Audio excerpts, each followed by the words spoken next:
Excepcionalmente nesta semana, a coluna Investindo de Fato acontece hoje, terça-feira, pós-feriado. Cris Atala está por aqui para falar sobre essas movimentações no mercado financeiro e como isso interfere os nossos investimentos. Cris, bom dia, boa semana.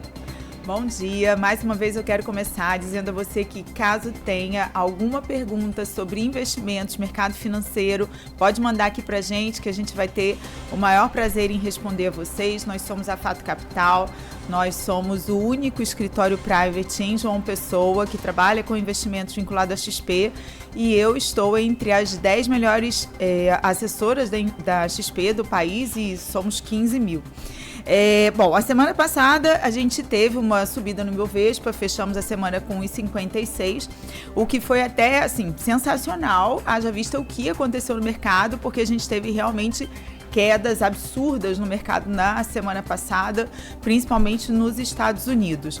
O dólar nosso bateu quase 5,80. Lembra-se que semana passada... Semana passada eu falei que a gente ia sentir saudade do dólar a 5,70. Pois é. Eu não imaginei que isso fosse acontecer tão rápido, porque naquele mesmo dia o dólar já havia dado uma disparada. O que aconteceu para o dólar disparar e para as bolsas, principalmente dos Estados Unidos, derreterem? Eu também falei aqui na semana passada que o Japão seria relevante em todo esse cenário de economia mundial. E o que aconteceu foi que realmente o Japão, ele ditou o rumo da economia na semana passada. O Japão vinha de 16 anos sem aumento na taxa de juros. Então, o que era muito comum ser feito lá? As pessoas, os empresários, pegavam dinheiro emprestado no Japão, porque era uma taxa de juros de praticamente zero, e investia esse dinheiro em outras economias. Então, comprava ativos da economia do dos Estados Unidos, aqui do Brasil também. Com essa taxa de juros aumentando lá, fazer esse tipo de investimento e, entre aspas, digamos assim, de aposta, começou a ficar bastante complicado. Então, o que os investidores japoneses começaram a fazer? Desmontar as suas operações em outros países do mundo e levar esse dinheiro de volta à economia do Japão. Com isso que a gente teve um fortalecimento do iene, a gente teve uma saída muito grande de dinheiro, de investimentos de outros países, inclusive aqui do Brasil também. Isso fez com que o dólar fosse às alturas. Além disso, causou um efeito pior ainda na Bolsa dos Estados Unidos, porque muitos desses valores estavam investidos em empresas de tecnologia nos Estados Unidos. Então, essa retirada dos investimentos nas empresas de tecnologia, associado ao mau resultado, ou pelo menos ao resultado não tão bom quanto o mercado estava esperando, trouxe a tempestade perfeita na semana passada. Para engrossar mais esse caldo ainda, a gente teve algumas notícias bem ruins da economia dos Estados Unidos que mostraram uma desaceleração muito mais forte do que aquilo que a gente imaginava e um possível caminho aberto para a recessão, porque a gente teve uma menor economia industrial, nós tivemos uma menor criação de empregos e um aumento no pedido de seguro-desemprego.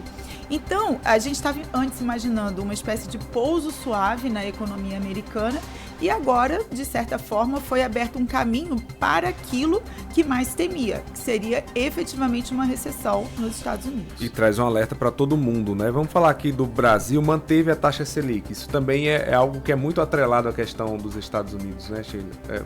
Cris. Sim, na verdade, foi bom você falar nessa questão de manutenção da taxa de juros do Copom, porque volta mais uma vez a questão da decisão da taxa de juros nos Estados Unidos.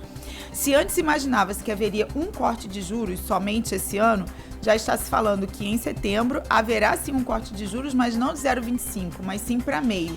E que a gente vai ter 2 outros cortes de juros. Isso, de certa forma, é bom para a nossa economia, porque eu já tinha até alertado aqui antes que a gente só vai conseguir ter uma expectativa de algum tipo de queda na Selic caso a taxa de juros dos Estados Unidos venha a cair também.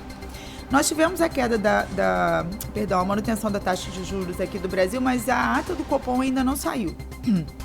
Porém, o que o mercado está dizendo é que essa ata do Copom, na hora que sair, ela já vai estar velha, porque tanta coisa já mudou nessa última semana, que qualquer coisa que venha estar escrito na ata do Copom provavelmente já vai acontecer de alguma forma diferente na próxima reunião do Copom. Antes da gente encerrar aqui, tem algumas perguntas que chegaram pra gente na coluna. Cris, o pessoal tá querendo saber se na XP tem possibilidades conservadoras. Quando fala em investimento, as pessoas têm muitas vezes o perfil mais conservador.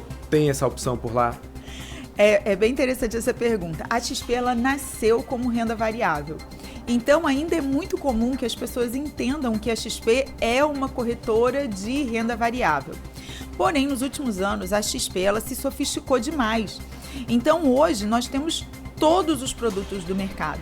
Desde aquela pessoa que quer fazer uma reserva de emergência, que está querendo formar uma carteira de renda fixa. Aliás, sobre renda fixa é bem interessante dizer o seguinte: quando você investe num banco, você só distribui os produtos de renda fixa daquele banco. Quando você investe na XP, você tem os produtos de renda fixa de todo o mercado brasileiro. Não só do brasileiro, mas do internacional também. Mas se você tiver esse perfil mais conservador, vem conversar com a gente que você vai acabar se surpreendendo em relação ao quanto é melhor você fazer uma carteira conservadora na XP em relação às taxas de juros que você consegue. Então é um shopping de investimentos, tem várias possibilidades por lá, né? Exatamente. Qual o diferencial da XP em relação às outras, Cris? Então, para começar, justamente essa questão da gente ter essa capilaridade, essa quantidade maior de investimentos que a gente consegue oferecer para o cliente. E tem uma coisa que é bastante interessante, que eu falo sempre com o meu cliente em relação ao gerente bancário. Nós, da XP, nós não temos meta. A XP nunca vai dizer pra gente, olha, você tem que vender o produto X, Y ou Z. E isso é muito comum que nos bancos aconteça, né? O gerente ele tem a meta de distribuir aquele produto especificamente que o banco quer que ele venda. Como a gente não tem isso, a gente tem muito mais liberdade de, junto ao cliente, decidir qual é a melhor carteira para ele, juntando o perfil de investidor, o horizonte de liquidez. Então, assim, a gente consegue conversar com o cliente e direcionar para aquilo que ele quer. Não induzir para bater meta interna, né? Exatamente, esse é o X da questão. Muito bom. Para a gente finalizar o panorama para essa semana, Cris, o que é que está previsto para acontecer? Então, nós temos alguns informes, alguns direcionamentos da economia americana também. Então, a gente vai poder ter mais pistas sobre se essa recessão realmente virá ou se será aquilo que a gente esperava antes, que é o pouso mais suave. Isso é o que de principal a gente tem essa semana, porque ainda está sacudindo muito o mercado, essa questão da economia americana.